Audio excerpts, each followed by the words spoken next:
The overall goal of the following experiment is to assess monocular and binocular dynamic vision functions, which are uniquely affected in optic neuritis patients and may be used as quantitative non-invasive tools to assess the extent of myelination along visual pathways.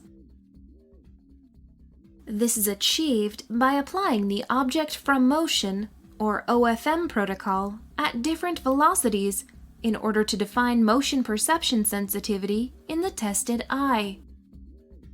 As a second step, the time-constrained stereo protocol is applied at different binocular disparities for one long constant stimuli duration to define the dependency of binocular visual functions on disparity.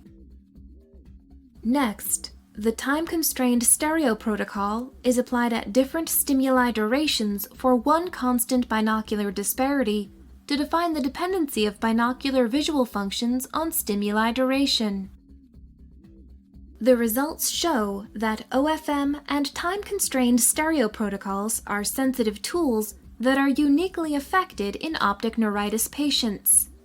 Furthermore, these tests may be used as quantitative tools to assess the extent of myelination along visual pathways based on the correlation to VEP latencies.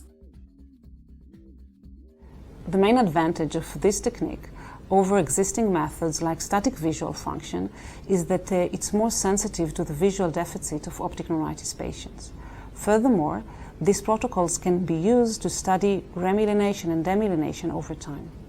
This method can help answer key questions in the neuroophthalmology field, such as how can we explain the continuous visual complaints of optic neuritis.